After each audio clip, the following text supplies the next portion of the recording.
இந்த வீடியோ உங்களுக்கு பிடிச்சிருந்ததுன்னா லைக் பண்ணுங்கள்.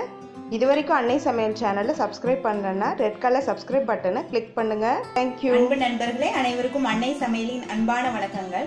இன்னைக்கு அன்னை சமையலில் நம்ம பார்க்க போகிற ரெசிபி செட்டிநாடு சிக்கன் குழம்பு. செட்டிநாடு சிக்கன்னாலே உங்களுக்கு வறுத்து அரைச்சது அது எல்லாமே ஞாபகம் வரும். கண்டிப்பாக அதே மாதிரி தான் வறுத்து அரைச்சி தான் இன்னைக்கு நம்ம செய்ய போகிறோம். வாங்க எப்படி செய்யறதுன்னு பார்க்கலாம். முதல்ல மசாலா ரெடி பண்ணலாம். 15 காஞ்ச மிளகாய், 1.5 டேபிள் ஸ்பூன் தனியா,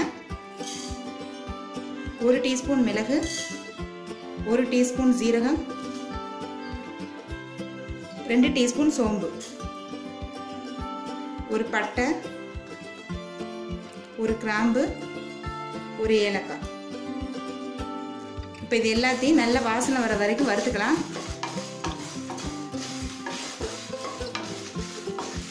ஸ்லோலே வச்சு நல்லா வருங்க. மசாலா தீஞ்சு போயிடுச்சுன்னா குழம்பு வாசனையாக இருக்காது. இப்போ இதுலேருந்து நல்ல வாசனை வருது. இது எல்லாத்தையும் தேவையான அளவு தண்ணி சேர்த்து மிக்சியில் அரைச்சி தனியாக எடுத்து வச்சுக்கோங்க.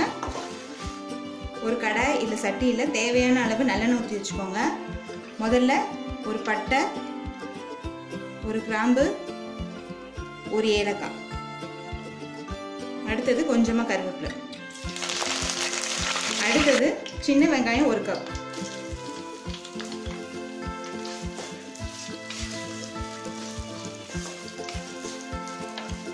நீங்கள் விருப்பப்பட்டீங்கன்னா பெரிய வெங்காயம் கூட போட்டுக்கலாம். பட் சின்ன வெங்காயம் போட்டிங்கன்னா நல்ல குழம்புக்கு டேஸ்ட் கொடுக்கும். அடுத்தது 1 டேபிள் ஸ்பூன் இஞ்சி பூண்டு விழுது,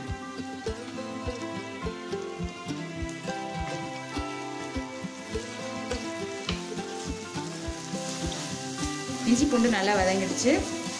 அடுத்தது ஒரு தக்காளி,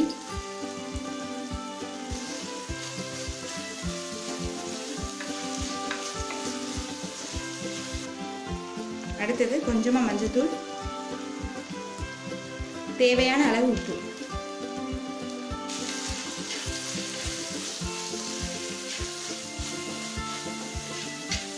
இப்போ தக்காளி நல்லா வதங்கிடுச்சு. அடுத்ததா 1/2 கிலோ கோழியை சேர்த்துக்கலாம். கோழியை நல்லா உப்பு, மஞ்சள்தூள், நல்லெண்ணெய் சேர்த்து கழுவியிருக்கேன்.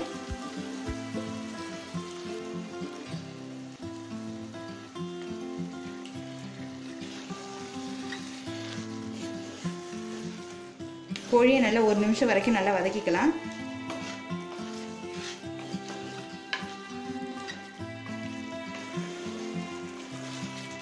இப்போ சிக்கன் நல்லா வதக்கியாச்சு. இப்போ அடுத்ததான் நம்ம அரைச்சி வச்சிருக்க மசாலாவை இதில் சேர்த்துக்கலாம். அரைச்சி வச்சிருக்க மசாலாவை சேர்த்தாச்சு. கொஞ்சம் தண்ணி சேர்த்துக்கலாம்.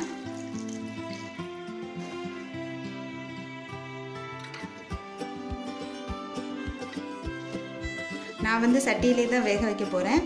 இப்போ உங்களுக்கு சீக்கிரம் ஆகணும்னு இருந்ததுன்னா நீங்கள் குக்கரில் போட்டு எடுத்துக்கோங்க. மூடி போட்டு சிக்கனை நல்லா வேக வச்சிடலாம். 15 நிமிஷம் கழிச்சு பார்த்தீங்கன்னா சிக்கன் நல்லா வெந்திருக்கு. பாருங்கள், எண்ணெயும் மேலே நல்லா சுற்றி வந்திருக்கு. நீங்கள் விருப்பப்பட்டீங்கன்னா கொஞ்சமாக தேங்காய் அரைச்சி சேர்த்துக்கலாம். தேங்காய் அரைக்காமலே பாருங்கள் குழம்பு நல்லா எவ்வளோ திக்காக வந்திருக்கு. இப்போ கொஞ்சமாக கொத்தமல்லி இலையை தூவி குழம்பை சர்வ் பண்ணிடலாங்க.